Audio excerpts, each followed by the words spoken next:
Wala ka naman!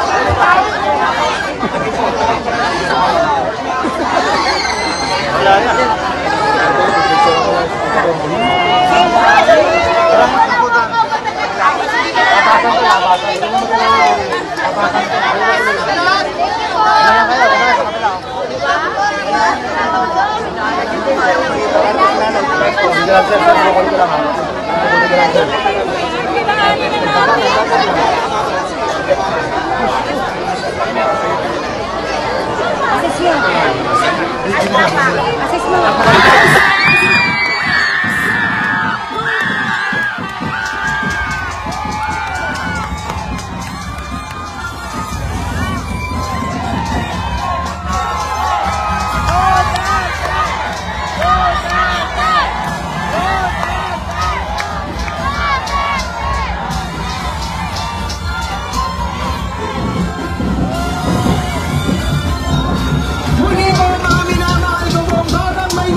Po, mga minamahal ko pong batang Maynila, muli po, palakpakan po natin Vice President Sara Duterte!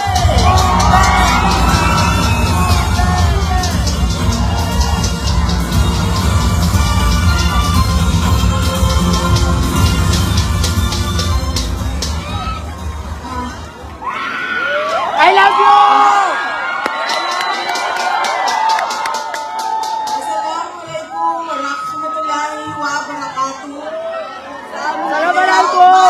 Gabi, kanilang tanan. Magandang gabi sa inyong lahat. Kinsay kasabot, dinhin.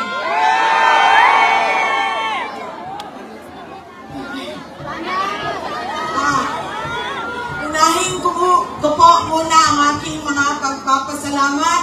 Una po, ang pagpapasalamat natin sa ating pinakamamahal na mayor ng siyudad ng Maynila, Isko Moreno Dumagoso.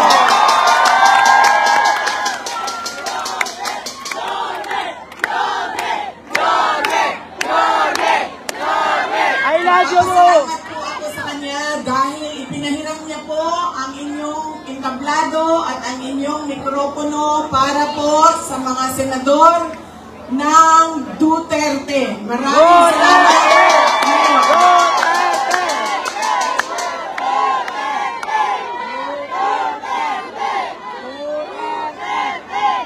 Ang sunod na pagpapasalamat ko ay sa inyong lahat, mga kababayan namin dito sa Maynila. Maraming salamat sa oras ninyo at sa pagkakataon na ibinigay ninyo sa akin at sa amin ngayong gabi na ito. Maraming salamat. I love you! Marami sa inyo ang hindi pa, wala pa na nihapon. Tama! Naghapunan. Alam mo, Marami sa inyo ang hindi pa naghapunan, hindi pa nakaluto, at kanina pa dito. Mainit, pero nandito kayo para sa amin at para sa bayan. Maraming salamat sa inyong lahat. Ang susunod ko pong pagpapasalamat, mahal ko kayo, ma'am. Mahalin din natin ang ating mahal na inang bayan, ang Pilipinas. I love you too. Sister in love na ito, sis. mahal kita! Mahal ka kayo. Kaya ako nandito. Ang susunod po na pagpapasalamat ay mula po sa pamilya namin. Papasalamat po kami sa pagmamahal at suporta na pinapakita nyo kay dating Pangulo Rodrigo Duterte. Duterte! Duterte!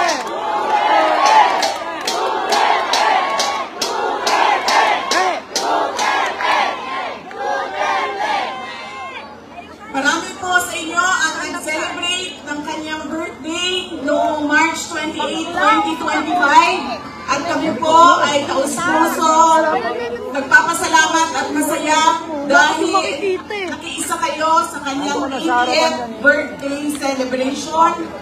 Dahil hindi po lahat tayo ay mabibigyan ng pagkakataon na umabot ng 80 years old. Kaya maraming salamat at sinelebrate nyo ang kanyang 80 years. Ang susunod na pagpasalamat ay mula po sa akin. Maraming salamat sa inyong suporta, sa inyong kampanya at sa inyong boto para sa akin noong halalan ng 2022. Maraming salamat sa suporta ninyo. At syempre, ang aking pagpapasalamat pa rin sa patuloy ninyo na pagtitiwala sa akin at sa aking mga kasamahan at sa aming opisina, ang tanggapan ng pangalawang Pangulo ng Pilipinas. Maraming salamat. Ang aming pong pamilya ay merong malaking utang na loob sa inyong lahat, mga kababayan namin, sa pagkakataon na inyong ibinibigay sa amin na makapaglingkod sa ating bayan. Dako kayo ang amo ang utang nga kabubuton kaninyong tanan mga kaigsuonan namo. Sa higayon nga gihatag ninyo kanamo nga makaserbisyo sa ato ang nasod. Daghan kayong salamat.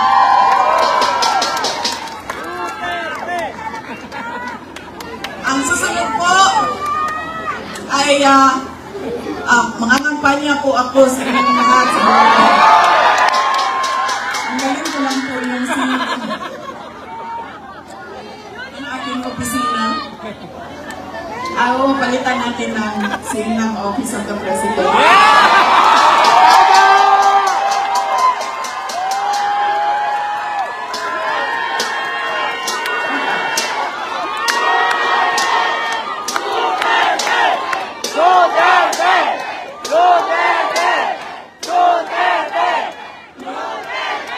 Tinanggal ko lang.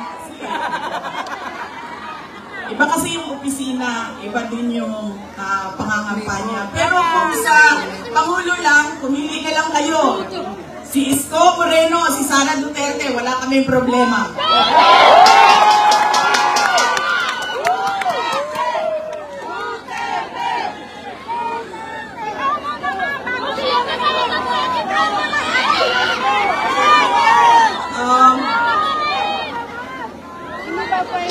Bakit po ba lagi pabalik-balik o paulit-ulit ang problema ng ating bayan? Dahil po paulit-ulit natin sa pagpili ng ating mga leader. Sino yung binoboto natin?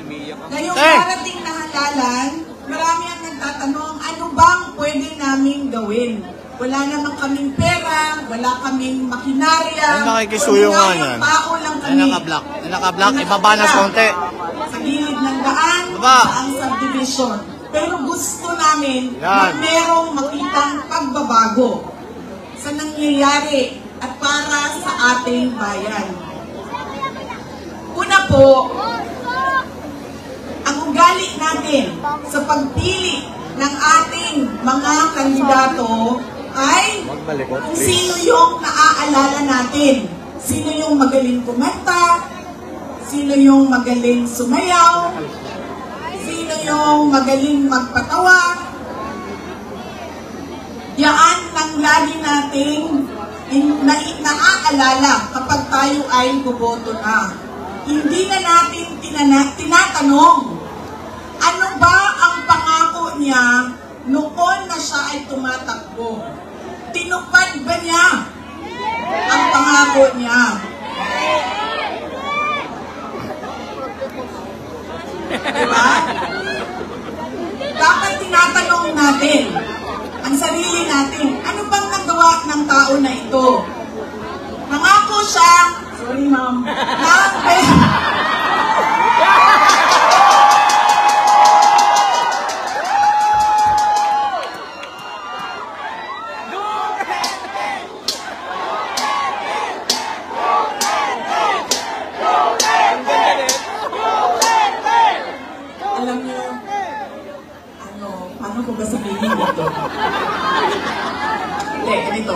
Tulad na lang na magkaibang tao kami ni Pangulong Rodrigo Duterte. Si Pangulong Rodrigo Duterte ay hindi si Inday Sara Duterte. Si Bongbong Marcos ay hindi si Amy Marcos.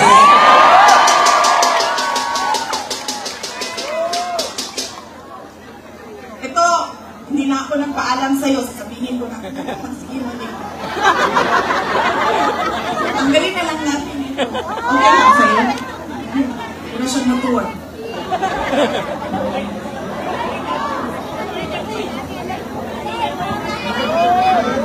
Ganyan na lang. Yan! Kasi pakita ninyo na umayak na ako. Salamat, Martin Romualdez! Umayak si Inday Sara!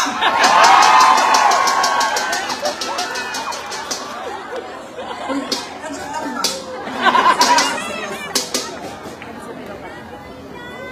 Kunti lang. Ano kayo, ma'am?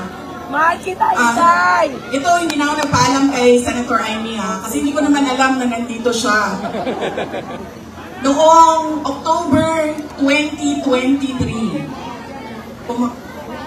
pumunta ako sa kanya. Sabi ko sa kanya, pwede mo ba akong tulungan? Kailangan ko kausapin ang Pangulo. Kasi nakikita ko sa mga plano nila at nabasa ko sa mga plano nila, meron silang ipapile na impeachment na kaso. So sinamahan niya ako. Ito yung araw bago umalis si dating Pangulong, ay dati na, no, sorry, si Pangulong Bongbong Marcos.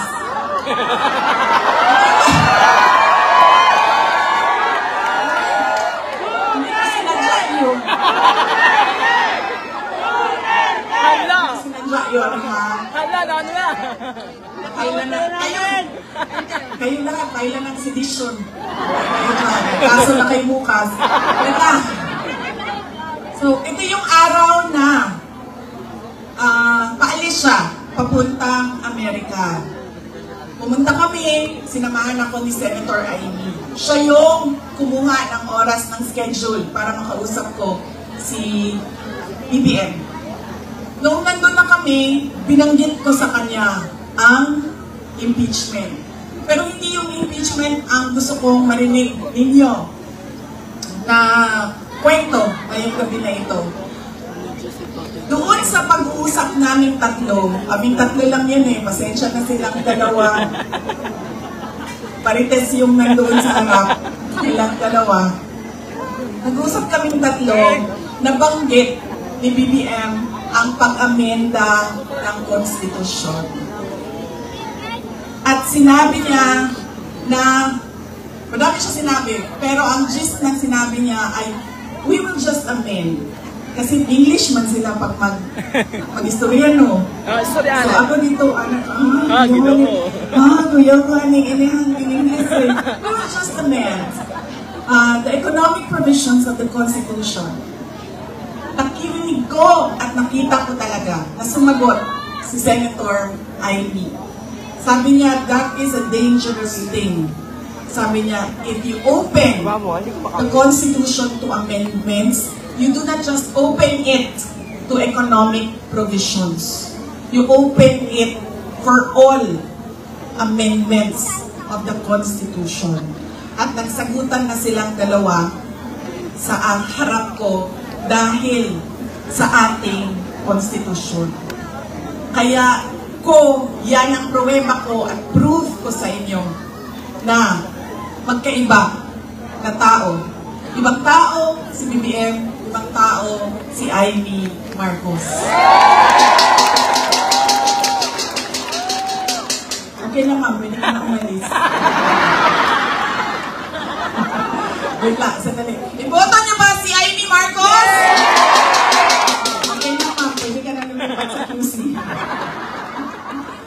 Good na dito. Kalimutan ko na yun. Tatlong paalala. Hindi natin tinitingnan kung ano ba yung mga pangako niya noon. Tumakbo siya noon. May pangako siya. Binigay ba niya? Diba? 20 pesos ang kilo ng bigas.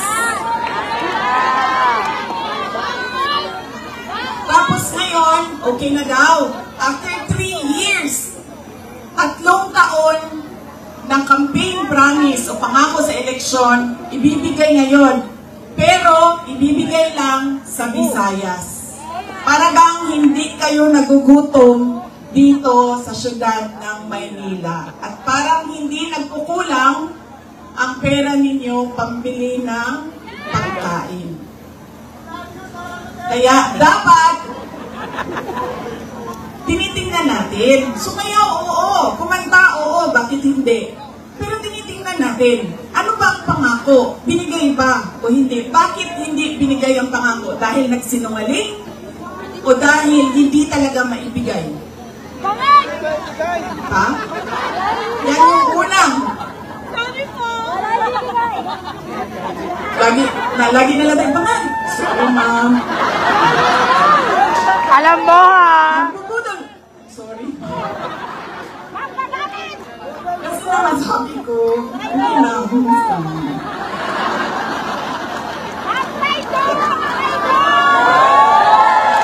Marcos Pangat! Eh!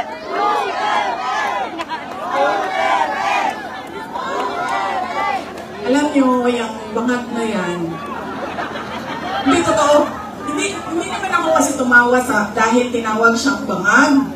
Andun ka din, di ba? Hindi ako, kasi sa Bisaya, ang bangag, di ba? Bangag, bangagan, bangag. Pangag yung bongbong! Oo. Butlot, patas! So, pag sinabi mong bangag sa Bisaya, hindi siya adik. Butas!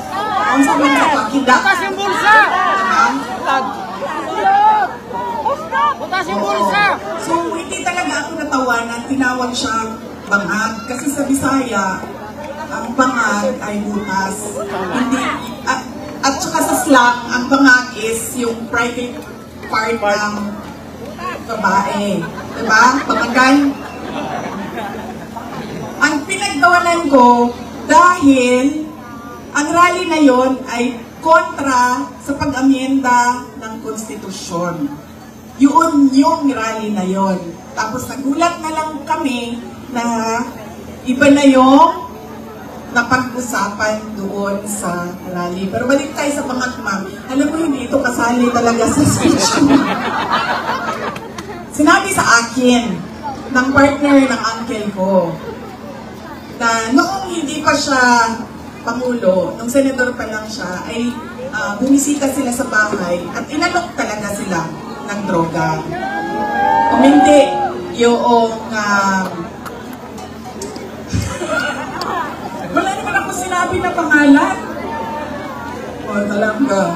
Alam nyo, may malaki bang pulungan ang Maynila para sa ating lahat? Hindi nila tayo kakayanin ikulong, no? Baka matulad tayo kay President Duterte. Nakulong na. Hindi yung partner noong uncle ko. Kinento nila yan sa akin.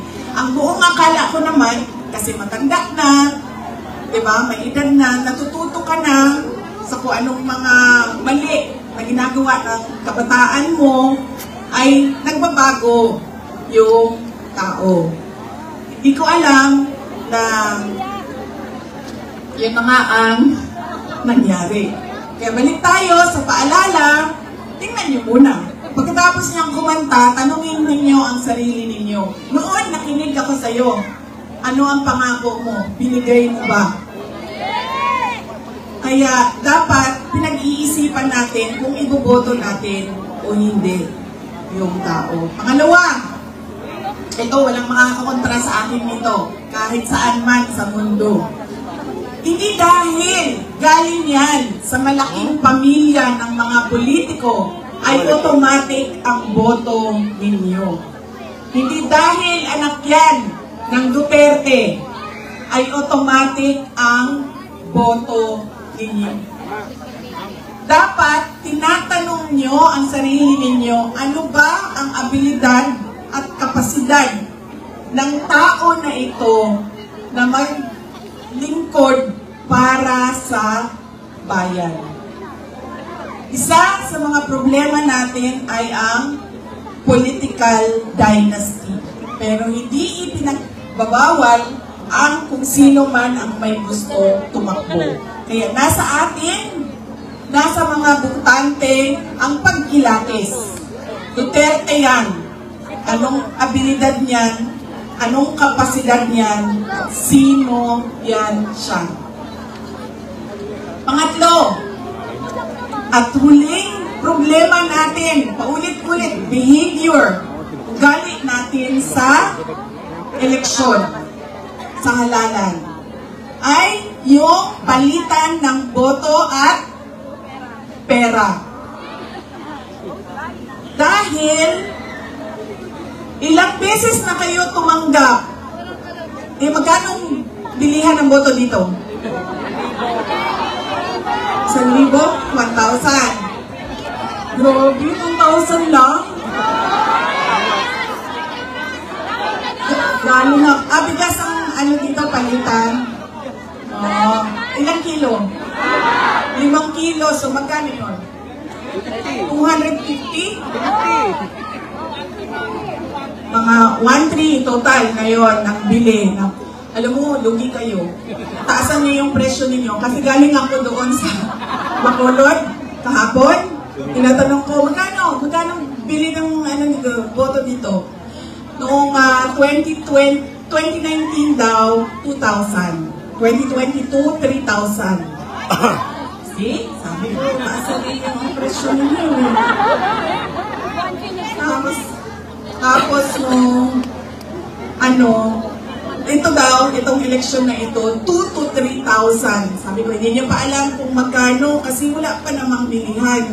Pero sabi nila, mga 2,000 to 3,000 daw yung bilihan ng boto doon. Kaya, kulang ang hingin ninyo.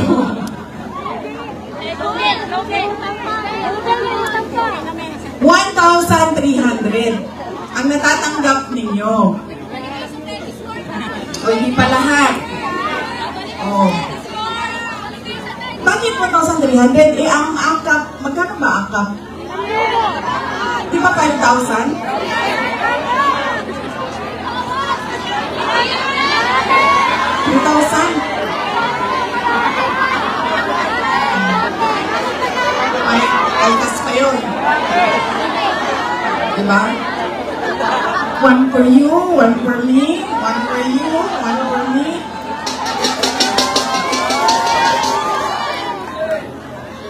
Alam niyo, hindi namin ginagawa yan sa Davao. Alam niyo bakit? Nawawala kasi yung respeto ng tao sa isa't isa. Sabihin ko sa inyo kung bakit mamaya nawawala yung respeto. Sana ako. Kabilihan ng boto. Yan. Ilang eleksyon na kayo tumanggap ng 1,300? Wala! Ilang eleksyon na tumatanggap ang mga botante ng Pilipinas ng pera kapalit ng boto nila. Pero bakit mahirap pa rin ang ating bayan? At bakit hirap pa rin kayo bumili ng bigas? Kasi binabibili ang boto nila! Kasi dapat, kung akap yan at galing yan sa gobyerno, tanggapin nyo, pero tanungin nyo naman yung sarili nyo. Ang nagbigay ba nito ay karapat-dapat maging leader ng bayan natin? Tama! Dahil, malamang, ipusta ko yung isang paa ko, hindi niya pera yang binigay niya sa inyo. Pera yan ng bayan. So, tanggapin. Dahil tulong yan ng bayan. Huwag matakot kung iba ang iboto. Dahil unang-una, nakatago naman yung boto natin. At pangalawa, kung sino man yung manalo na mayor ninyo, na vice mayor ninyo, na konsehal ninyo, na congressman ninyo, ay may obligasyon na tumulong sa taong bayan. Kaya kung sino man yung nakaupo, magbibigay pa rin yan ng tulong sa inyo. Kaya, yan ang kailangan ninyong isa-isip. Hindi dahil sikat ang apelido, automatic ang boto. Hindi dahil may kapalit ang aking boto, ay ibibigay ko na. At, isa, check ko lang mo, nakikinig kayo? Ano yung isa? Oh, see? Hindi na nakikinig.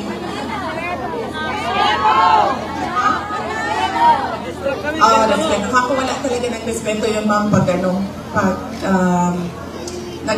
may palitan ng pera. Yung isa ay wala naman nakinig sa inyo. Huwag ibenta ang boto. Huwag dahil sikat iboto. Panindigan! Yun nga, dahil sikat iboto. Ano isa? Pinangako! Huwag palagi makikinig sa pangako! Grabe. Ang dami-dami ninyo. Dalawa lang maalala ninyo. Ano wala pa? Huwag makinig sa pangako! Ay, opo. Oo, nagpapasalamat tayo kay Mayor Isko Moreno Dumagoso. Huwag maniwala sa pangako daw! Lugi sa bayad! Ano?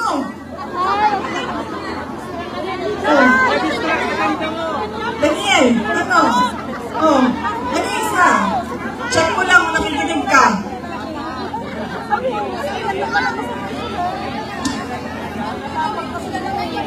Alam mo yan, hindi ito totoo na kilay ko ha, drawing lang ito. Drawing lang ito. Kanina, sinasabihan ko yung gumagawa ng mukha ko. Sabi ko, alam mo, para akong naglalakad ng kilay. Tapos sabi niya, hindi, kailangan mo yan. Kasi pupunta ka ng rally. Doon sa malayo, hindi ka makikita kung wala kang kilay. Sabi ko, ganun ba yun? Sabi niya, oo, kailangan may mata ka, may kilay ka kasi hindi ka makikita. So yung mga walang make-up at walang kilay dyan, hindi po kayo nakikita. Aray! Namin kayo nakikita. Hindi joke yan ha, totoo yan, nangyari yan. Doon kanina, kasi ayaw ko yung kilay. Drawing. Nakikita mo ba kami? Ano, wala?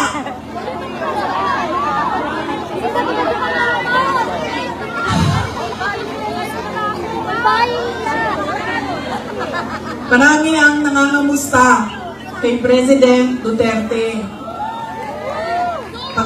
Kung saan man ako pumupunta, nangungumusta sila lahat. Tapos nagpapasabi pa sila. Kanina, meron ilan dyan sa likod na pakisabi, kamusta kay Tatay Digong. Kahit hindi ko siya kilala, dahil yung mga tao, hindi ko kilala sa pangalan, sasabi nila, pakikumusta kay Tatay Digong. Ayun. Siya po ay nakakulong. Anak po ako ng nakakulong na at okay naman siya. Madami din ang nagtatanong, kamusta na si Tatay Digong? Sinasabi ko, lagi okay naman siya. Ang problema lang ay hindi siya marunong maglaba, magluto, at maglinis ng kwarto. Dahil yon ay ginagawa sa kanya lagi ng mga asawa niya. Madami pong asawa ang aking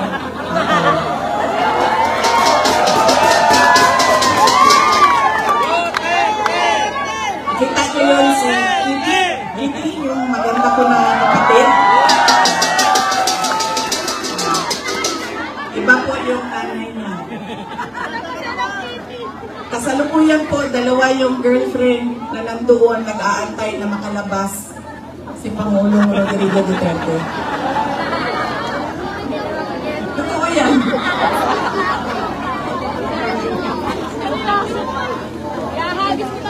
Oh ma'am, hindi daw nila kinidnap yung hindi daw nila kinidnap si Pangulong Rodrigo Duterte. Hindi daw kidnap ang tawag doon. Sige, okay na lang. Hindi na kidnap ang tawag doon. Ang tawag doon, ninakaw nyo sa amin. Ninakaw nyo sa amin si Pangulong Rodrigo Duterte. Dahil siya ay propriedad o property ng syudad ng Davao. Dahil siya ay magiging mayor namin doon at kinuha ninyo siya at nilakaw ninyo dito. Pwede na ba yun, ma'am? Hindi daw kidnapping yan eh. Nakawan na lang. Nilakaw ninyo. Ano, babalik pa? Sa amin. Sa mga nangangamusta, ay meron kaming maliit na video presentation sa inyo. Sigurado ka ba, ma'am, na hindi ka aalis? Kaya ako nakakalimot sa mga sasabihin ko eh, kasi nalimutan pa na. Ma'am, ang advice ko lang talaga sa iyo sa panahon na ito at sa darating na mga araw ay magpalit ka na po ng apelido, ma'am. Ay, sorry, Romualdez pala ang middle name mo.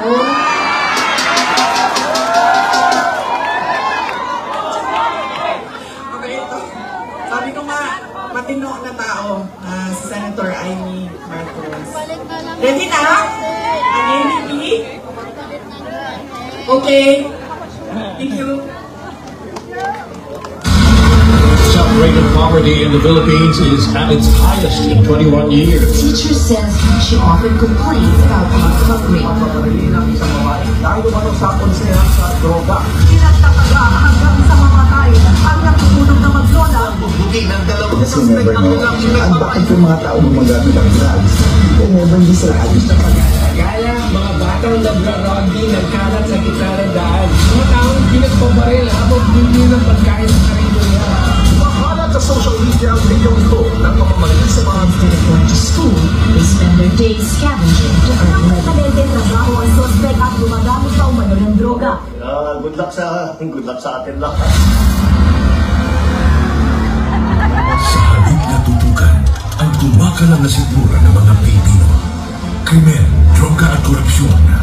Mas inuna ang sariling interes at kasakiman sa kapangyarihan. Itinapon palabas ng bansa ang nag-iisang Pangulo na siyang tunay na nagmahal sa bayan. Mula nung sila kayo dito naging Pangulo, tumahimik yung mga hindi. Nagkakaroon naman ng piso yung anak ko. Kung baka hindi sa delikado sa daan, sobrang happy ako. Dahil nung umukong si PRRD, kahit sabihin natin maraming tumutugis, maraming tumutugis sa kanyang war on drugs. Pero majority po sa atin na mga Pilipino, pwera na lang doon sa mga drug lords, mga drug user, mga ano yun ang ayaw eh. Pero kami, lalo kami po, naman namin ang safety sa aming pamilya. It's a time to be powerful and a time to be just a nobody. I used to describe the brightest star there was mine, shining bright.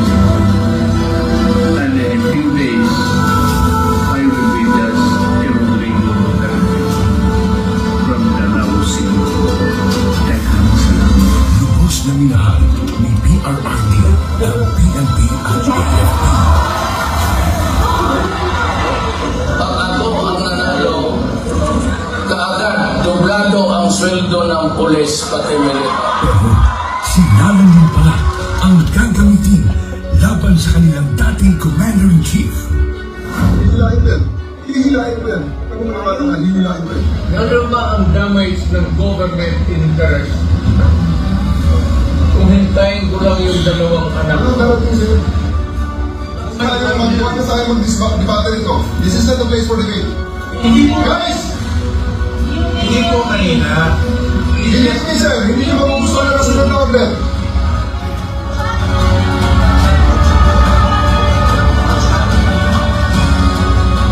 Napilitan sa serbisyo ang iba dahil sa order na isang bangag na namumuno sa kanila. Former Philippine Mayor Rodrigo Duterte has been taken into custody by the International Criminal At Court. rin ang simula ng paghiyab ng damdamin ng mga Pilipinong nagmamahal kay Tatay Digong.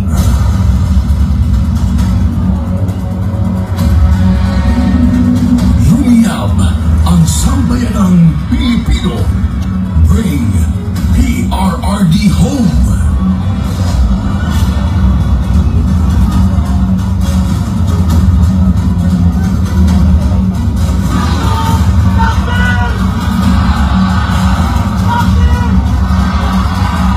Isa lang ang sigaw.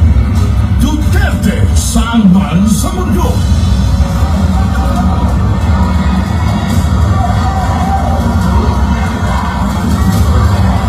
Nagagalit ang taong bayan dahil ramdam ng lahat na walang nagawa ang administrasyong ito. Asikasuhin, hindi sariling mithiin.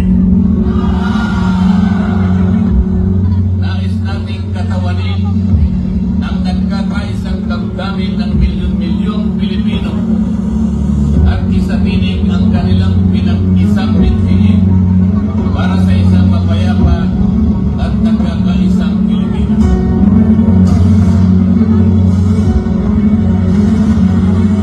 Hindi pa tapos ang pagbiyak ng mga puso natin dahil nagpapatuloy pa din ang kasamaan habang nalulugmok na ang inang bayan. Ikaw at ni Marcos ang atong bold reserves. Sa pagpapatuloy na oral arguments sa 89.9 billion peso transfer ng pondo ng Philippine Health Insurance Corporation sa National Treasury. Muling binisisi ng mga maestrado ang paggamit ng ahensya sa perang mula sa mga kontribusyon ng mga miyembro nito. Aminado ang Dole at DSWD na walang listahan para sa mga beneficiary ng ayuda sa kapos ang kita program o AKAP. Sa tinutuloy na nila na nagamit na sa politika ang AKAP. Hindi lang pala 7-7, meron pang 30-30-30. Yung 30-30 naman, kung ikaw ang host ng sortie, you get 30 million, 90 million lahat yan. 30 million AX or AKAP, 30 million na MAIC, o 30 million na tupad.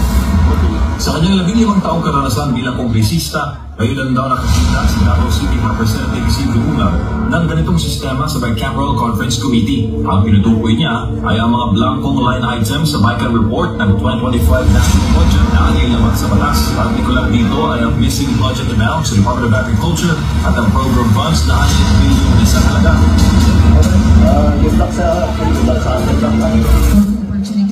Na-promote pa nga ang mga instrumento ng pangihigam kay PRRD. Police Brigadier General G. Fajardo and family, the chief of the PNP and his family to join the president for a photo opportunity. Walang titigil para sa bayan. Maybe when I say my farewell, I get to live on the last day of my term. I'd like to say something, and maybe I'll cry. Gusto ko umiyak dahil hindi ko anong taong binigay nila ng pagmamahasa. Ito. You can save the Philippines. And now vote Duterte.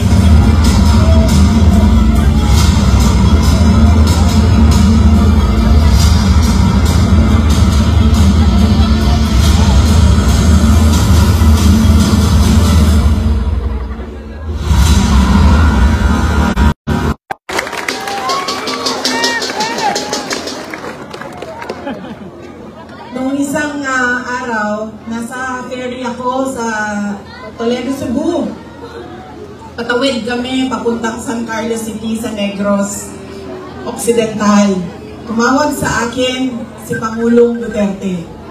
Sabi niya sa akin, idiretso ko na daw na sabihin sa inyong lahat na siya ay nakikiusap na iboto ang 10 kandidato ng Duterte. Diretso. Mamaya, ma'am, idagdag kita. Sandali na.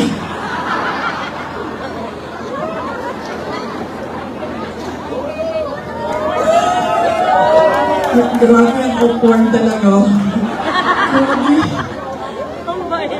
Hindi ikaw ang pinapahirapan ko, ha? Ikaw ang nagpapahirap sa akin ngayong gabi na ito. Hihirapan ako kasi magkaibigan tayo. Alam ko kung gaano katino at gaano katalino mo. Kaya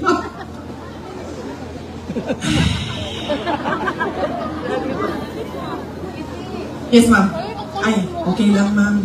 Thank you. Thank you. Nasagot ka ata. Ano kasi ako, ma'am, na malunod gani.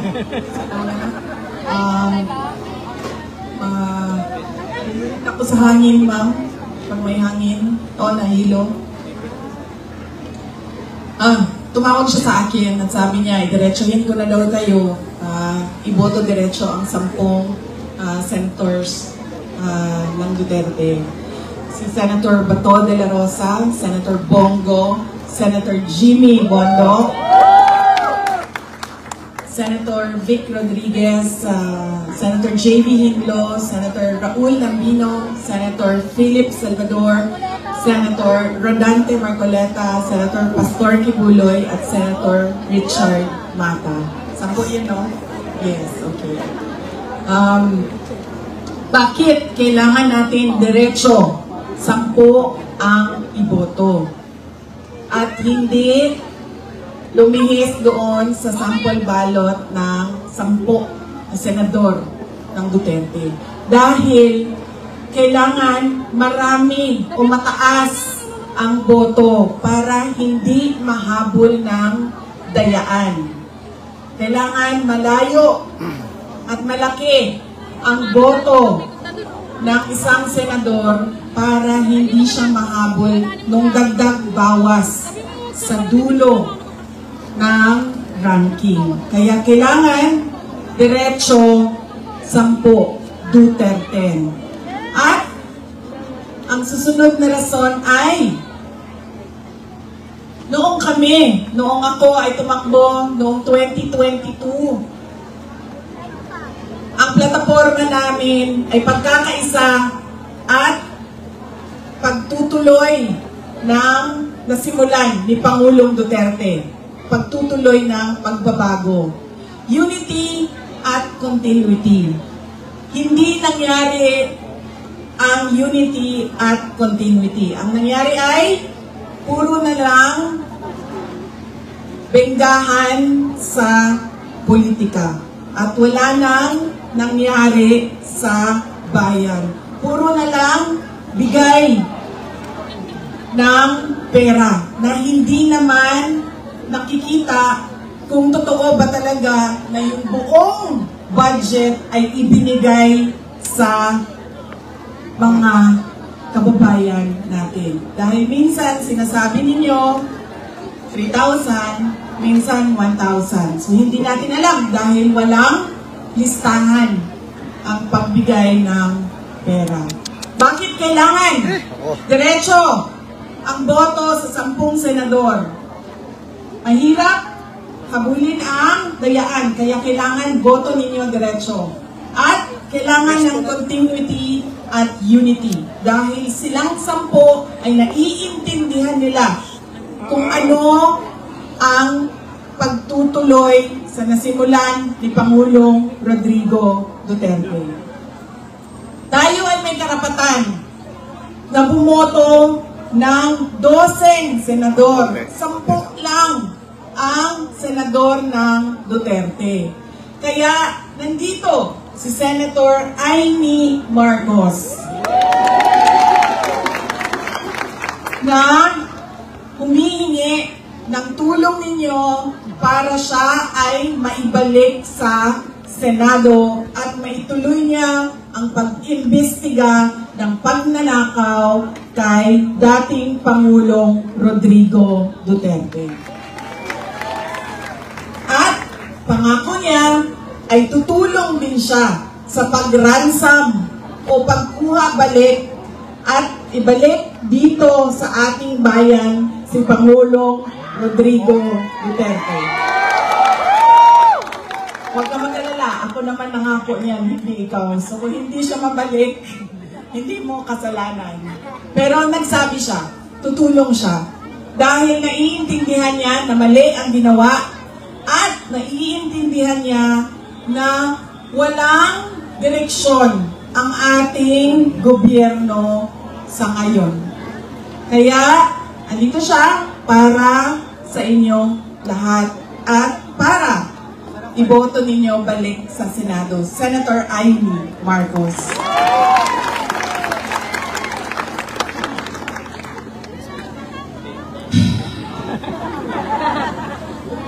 So, ang nakalimutan ninyo kanina ay yung pangako. Sabi ko, di ba? Check ninyo ang pangako kung matupad pa bago ninyo iboto ulit. Yan yung ang pag-check niyan ba, parang ano, yung politiko ba, parang boyfriend yan ba? Diba? Ang lalaki kapag nanliligaw, isasabihin sa iyo ang lahat, bibigay sa iyo ang lahat, sasabihan ka, ano sasabihin, ma'am? Hindi kita iiwan, ano pa? Mahal na mahal kita, ano pa? Hindi kita pababayaan. Hindi ka susukuan. Ikaw lang mag-isa. Ha? Hindi kita papaiyakin. Pero anong ginawa nila sa inyo? Pinaiyak. Iniwan. Inaasa. Sinaktan. Inaasa. Ganyan. Ganyan ang isipin ninyo. Pagpili ninyo ng mga kandidato ngayon. Ang pangako, 20 pesos ang kilo ng bigas. Na hanggang ngayon, Yung pala pwede ba yung kumuha ng 20 pesos? 50 plus! ay hindi pa naibibigay. 21 Kaya, anong pwede ninyong gawin? Huwag ninyo, ma'am, alam mo, tayong dalawa talaga makakulong dyan sa tanggalin mo. Huwag ninyo iboto ang mga kandidato niya. Dahil ang mga kandidato niya ay nagsasabi sa kanya na okay lang na magsinungaling ka. Okay lang na hindi mo tuparin ang pangako mo sa mga tao. Huwag ninyo iboto ang mga kandidato ni Dino. Palitan Na nangako ng na hindi. So, sino ang mga, alam nyo, nagtataka ako sa inyo, ha? Yung congressman ninyo dito, Aray! Rinto!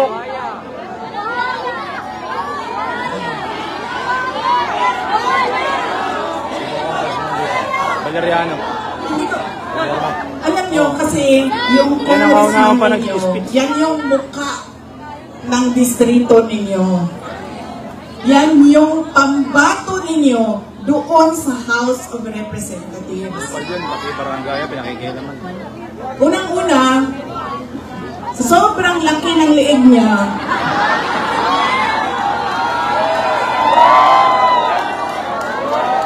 naiipit na yung boses niya.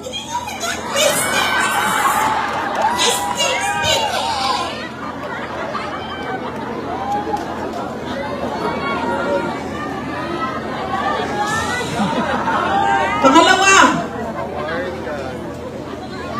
sabi ko dapat magaling, di ba? Yung congressman na pinili ninyo, simba ko ng mga taga sa mga district sa Panguy. Naman! Inakusahan niya ako ng, lahat, inakusahan niya ako ng lahat-lahat na, pero wala man lang siya isang ebidensya na sinabi na ito ang nagpapatotoo na buwisit talaga yung babaeng Inday Sara na yan. Wala. Kaya pag bumili kayo ng muka ng distrito ninyo, sana yung congressman ninyo?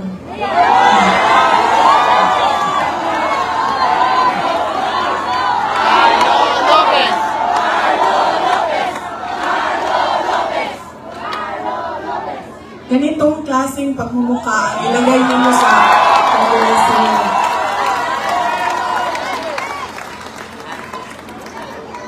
At ganitong klaseng kapasidad. Hindi ko alam, ano bang nangyari noong 2022 at yan ang binoto ninyo? Ikwento nyo nga sa akin. Ikwento nyo sa akin. Kami kasalanan, Cisco! Wala ni Yorme.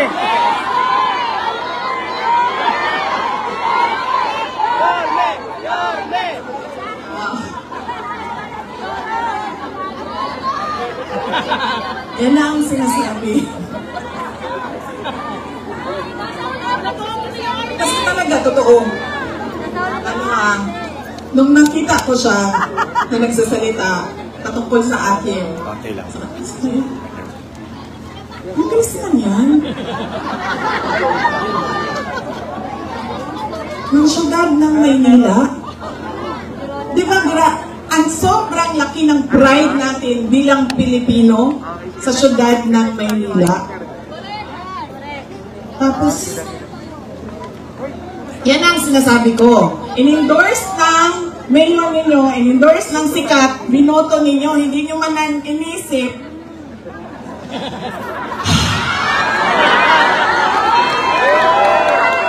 Yan! Yan ang sinasabi ko sa inyo. Ayun ba yun? Kasi, ang ugali natin, in-endorse ng sikat, sikat ang apelido. Ay, yun ako, number 2. Sumayaw, kumanta, napatawa ako. Bahala na yung pangako mo.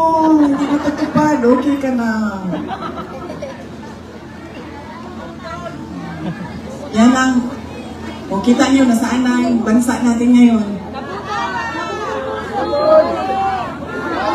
Nasa kampungan na tayo. Ay, sorry, in-endorse din pala si BBM. Hinihingi ako ng patawa.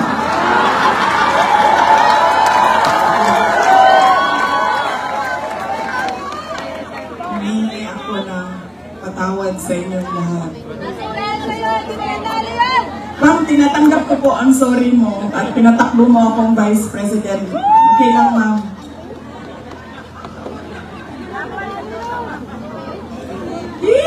Ang sarang namuli na ito, uy. Kagabi na. Di ba kung mamuli? Hindi pa. Huwag ka lang, mag-istorya ka na, mag-istorya pa. Kaya nga tinanggal ko yung seal ko dito kanina kasi alam ko na kung anong mangyayari sa kampanya nila. Alam ko na po kung anong mangyayari sa kampanya na ito ngayong gabi. Wala pa. Kulit ko.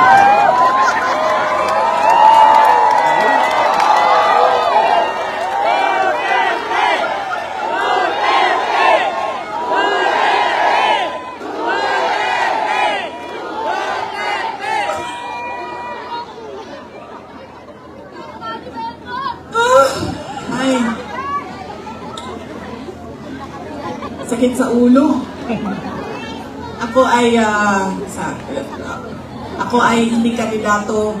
Baka kasi Duterte kayo ng Duterte.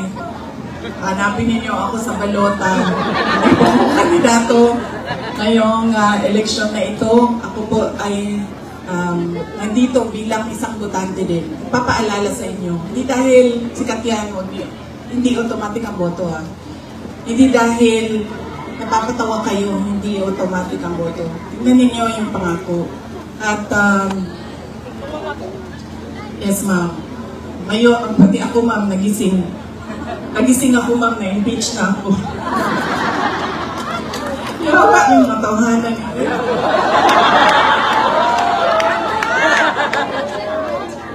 Sira naman. Palitan mo na sa BBM! BP! BP! Ano ba? Ano ba pag-usapan na? Ano ba? Palitan mo na sa BBM! Makukulong tayo niyan. Paalisin na, palayasin, patalsikin, paalisin. Ano ba? Anong tanong ninyo? Tatakbo ka ba? Tatakbo ka ba? Paano maka-uwi si President Duterte? Kidnapin din natin doon. Punta tayong lahat doon. Akong bahala sa ticket ninyo, ha? Pagdating doon. Pagdating doon, kidnapin. Alam nyo, tumawa siya kasi nung nung tumawag siya, ganito na sa akin, diba? Bakit kailangan diretso 10 yung mga senador? Sinabi niya sa akin, in Bisaya, sabi niya sa akin. Ayaw biya kong kalimti din ha, basta makalimtan ko nimo, mabulok ko din ni. Huwag mo akong kalimutan dito. Baka makalimutan mo ako, mabubulok ako dito. Yan ako, totoo. Si Pangulong Duterte is 80 years old. Mahina na yung tuhod niya, mahina na yung likod niya, mahina na yung katawan niya. At kakaawa siya sa sitwasyon niya doon.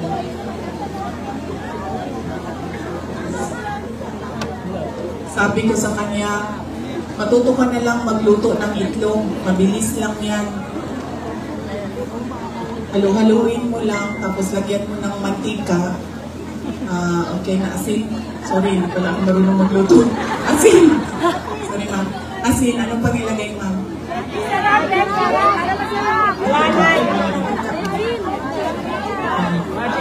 Bawang sibuyas, asin. Sabi niya sa akin, pinapaluto mo ako ng itlog, hindi nga ako marunong magpakulok ng tubig. Kaya, paano natin siya maibalik, ma'am? Ako sasagutan mo. Ituloy lang natin yung kanyang nasimulan na pagbabago.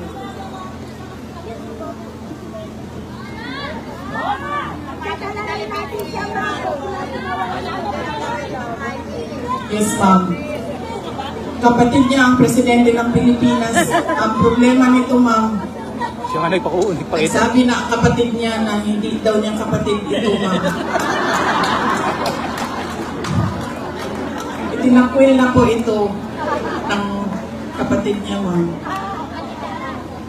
Nakakaawa din. Madami ang nakakaawa ngayong panahon na ito. Hindi lang si President Duterte, hindi lang si Senator Amy Marcos, mga tao na nagugutom, mga tao na biktima ng kriminalidad, mga tao na walang oportunidad sa trabaho. Alam niyo ba kung gaano kadami ang ating mga kababayan na nagpupumilit pumunta sa abroad para magtrabaho?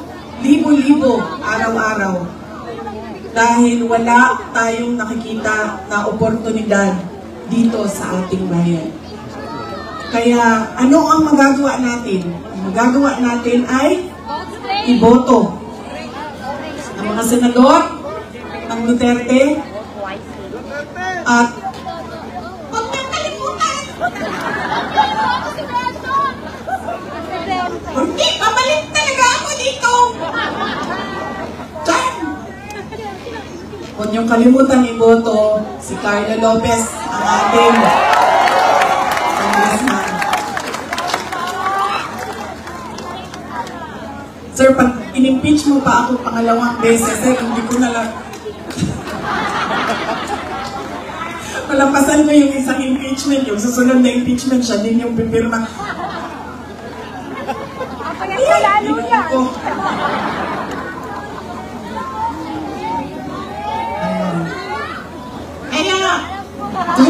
Kaya, ulitin ko po yung pagpapasalamat ko sa inyong lahat, sa oras ninyo, sa panahon ninyo, sa pakikinig ninyo, sa pasensya ninyo, sa pagmamahal ninyo, at sa inyong patuloy na pagtitiwala sa akin, sa dating Pangulong Rodrigo Duterte, at sa aming pamilya. At salamat po, Mayor Isko Moreno Dumagoso,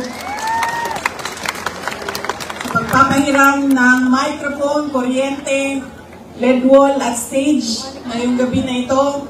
Napakabait niyo po. Alam niyo ba, mahirap maghanap ng stage. Sabukan mo ba?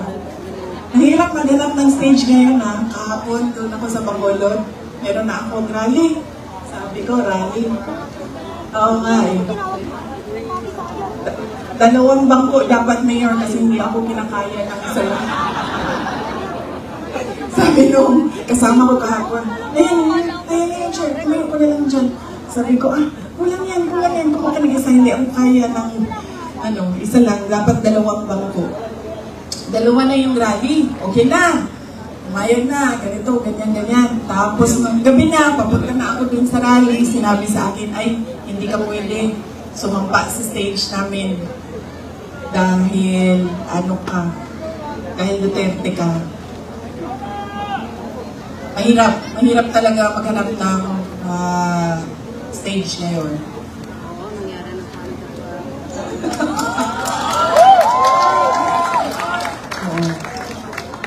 Bukas po, iniimitahan ko kayo lahat.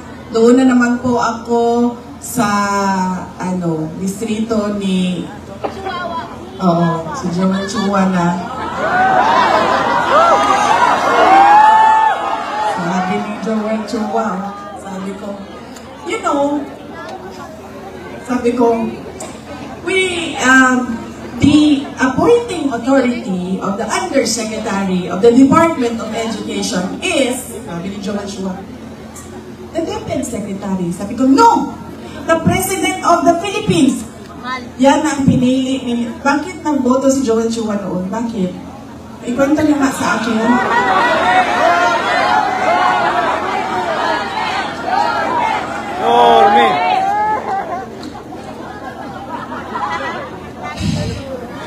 Saan kayo nakahanap ng abogado na hindi niya alam kung sino ang nag-a-appoint ng undersecretary ng isang departamento? Dito sa Maynila, mahanap niyo yan, si Joel Chua, doon sa distrito na. Yan ang sinasabi ko. Dahil inendorso ng sikat at magaling na mayor, hindi nyo na inisip, tama ba na iboto ko itong tao na ito? Mukha yan ng distrito ninyo. Yan ang magsasalita para sa inyong lahat. Kaya siguraduhin ninyo, maganda ang boses, may nalalaman, at may sinasabi ang inyong mga kandidato at mga leader. Dahil yan, muna inyong ang garbo din sa inyong distrito. Yan ang pride ng inyong distrito, ng inyong syudad. Mga kababayan, ang lahat ng ginagawa natin ay para sa Diyos, sa bayan, at sa bawat pamilyang Pilipino. Syukran.